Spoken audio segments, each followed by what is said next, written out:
বিসমিল্লাহ আলহামদুলিল্লাহ ওয়াসসালাতু ওয়াসসালামু আলা রাসূলিল্লাহ ওয়া আলা আলিহি ওয়া আসহাবিহি আজমাইন আম্মা বাদ।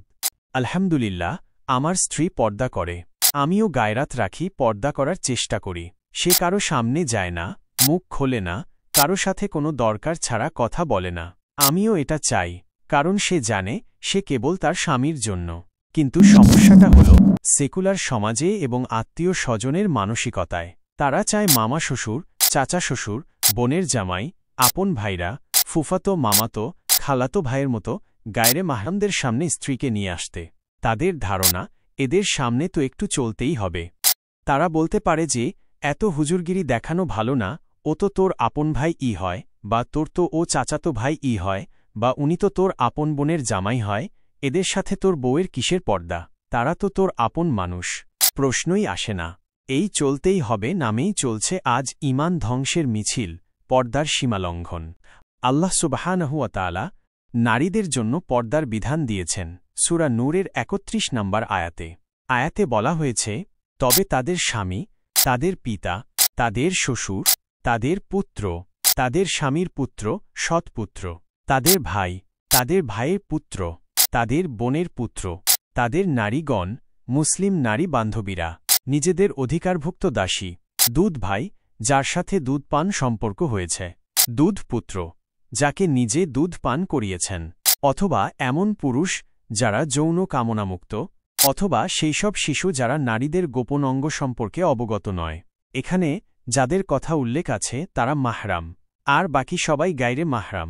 তাদের সাথে পর্দা ফরজ। কই, এইখানে তো কোনো স্বামীর ভাইয়ের কথা উল্লেখ নেই, বা স্বামীর চাচাতো ভাই, মামাতো ভাই বা স্বামীর দুলাভাই তোমার জন্য মাহরাম, এই কথা ও উল্লেখ নেই। আশা করি ক্লিয়ার হয়েছে।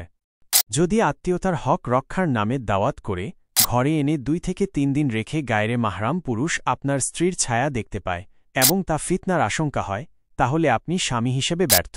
আপনি হাসরের মাঠে দাঁড়াতে পারবেন না। ইসলাম কি আমাদের এভাবে আত্মীয়তার হক রক্ষা করতে বলছে? কখনোই না। সাহাবীরা কি করতেন জানেন? তারা সম্পর্ক রক্ষা করতেন, কিন্তু আল্লাহর হুকুম অমান্য করে নয়। নিয়মিত খোঁজখবর নিতেন, উপহার পাঠাতেন, দুঃখে পাশে থাকতেন, কিন্তু কখনোই শারীরিক উপস্থিতি বা সামাজিকতার নামে হারাম কোনো কিছুর সুযোগ দিতেন না। অনেক মানুষ মনে করে আত্মীয়তা মানেই একসাথে ঘোরা, কথা বলা, একজন আরেকজনের বাসায় যাওয়া, খাওয়া দাওয়া করা, এখানে ওখানে ঘুরতে যাওয়া। এটা ইসলামের দৃষ্টিতে ভুল। আত্মীয়তার অর্থ সংযোগ রাখা, সাহায্য করা, খবর নেওয়া, উপহার পাঠানো, দোয়া করা ইত্যাদি, কিন্তু শারীরিকভাবে ঘনিষ্ঠ হওয়া নয়। তারা জানতেন আল্লাহর বিধান মানা ছাড়া কোনো সম্পর্ক টিকে না, আর কোনো সম্পর্কই আল্লাহর চেয়ে বড় নয়। সাহাবীরা আত্মীয়তা বজায় রাখতেন, কিন্তু এমনভাবে যেটা আল্লাহর সন্তুষ্টির জন্য হয়। তারা শিখিয়ে গেছেন, পরিবারকে ভালোবাসো কিন্তু গুনাহ দিয়ে নয়। আত্মীয়তা রক্ষা করো, কিন্তু আল্লাহর বিধান ভেঙে নয়। আত্মীয়দের প্রতি দায়িত্ব আছে, কিন্তু সেই দায়িত্বের অজুহাতে আপনি আপনার স্ত্রীর পর্দা বিসর্জন দিতে পারেন না। যখন আত্মীয়রা আসে তখন ঘরে হাঁটতে গেলেও পর্দায় বিঘ্ন ঘটে। ঘরের দরজা খুলতে গেলে ফিতনার আশঙ্কা থাকে। অনেকে বলে, সবকিছু এত কঠিন করে দেখার কি আছে? আমি ওই ব্যক্তিকে বলতে চাই, যে ব্যক্তি তার স্ত্রীর পর্দার হেফাজত করাকে কঠিনভাবে দেখে না, সে ব্যক্তি গায়রতহীন, সে ঈমানের মর্যাদা বোঝে না। আলী রাদিয়াল্লাহু আনহু পুরুষদের বলতেন, তোমাদের মধ্যে যে ব্যক্তি গায়রতহীন সে আসলে ঈমানহীন। আমি আপনাদের সামনে আলী রাদিয়াল্লাহু আনহুয়ের একটা ঘটনা তুলে ধরতে চাই।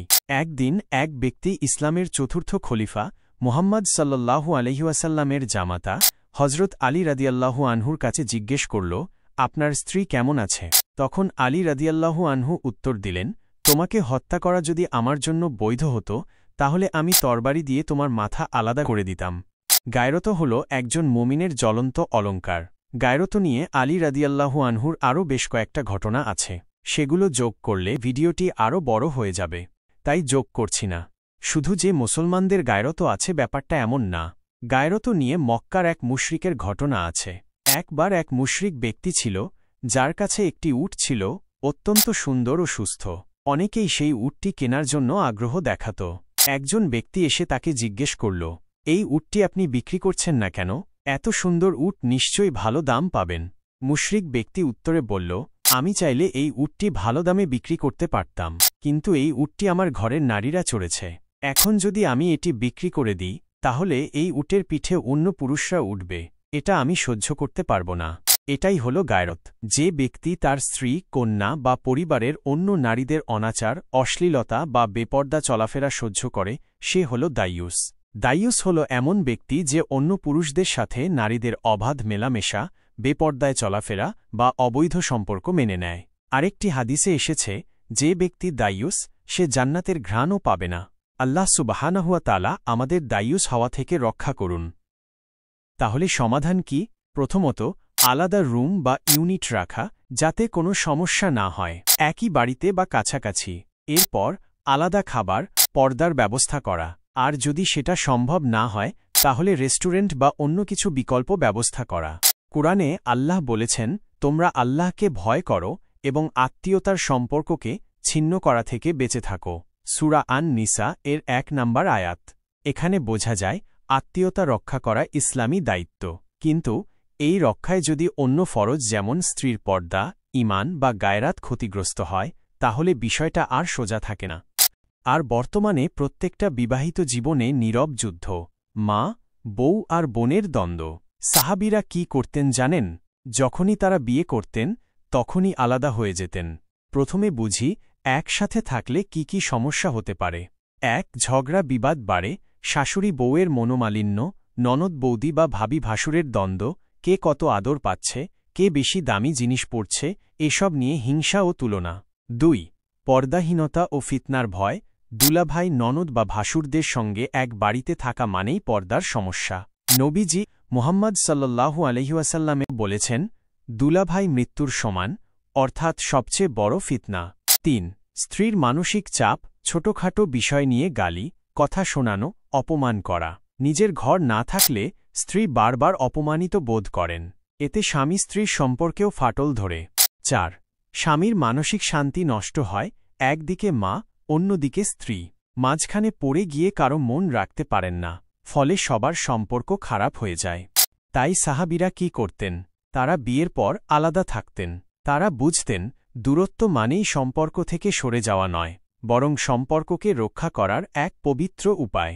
আলাদা থাকার উপকারিতা, হিকমতপূর্ণ দিকগুলো। ১. দাম্পত্য জীবনে শান্তি আসে আলাদা থাকলে ঝগড়ার সুযোগ থাকে না। দুজনের মধ্যে ভালোবাসা, সম্মান ও বোঝাপড়া গভীর হয়। ২. স্ত্রী পায় সম্মান ও নিরাপত্তা, অন্যদের কথা শুনতে হয় না, অপমান সইতে হয় না। নিজের মতো করে স্বামীর ভালোবাসায় থাকতে পারে। ৩. সন্তানদের জন্য নিরাপদ ও ইতিবাচক পরিবেশ, ঝগড়ামুক্ত, দুশ্চিন্তামুক্ত পরিবেশে সন্তানের মন সুন্দরভাবে গড়ে ওঠে। ৪. বাবা মায়ের দায়িত্ব ঠিকই পালন করা যায়, আলাদা থাকা মানেই মা বাবাকে ভুলে যাওয়া নয়, বরং আরও ভালোভাবে সময় ও যত্ন দেওয়া যায়, কারণ তখন মানসিক ভারসাম্য থাকে। ৫. ঈমান ও চরিত্র রক্ষা হয়, পর্দাহীনতা, হিংসা, গীবত, ফিতনা এসব থেকে রক্ষা পাওয়া যায়। ইসলামের আদর্শ মেনে সংসার গড়া সহজ হয়। একটি স্পষ্ট কথা, আলাদা থাকা মানেই সম্পর্ক ভাঙা নয়, বরং সম্পর্ক রক্ষা করা।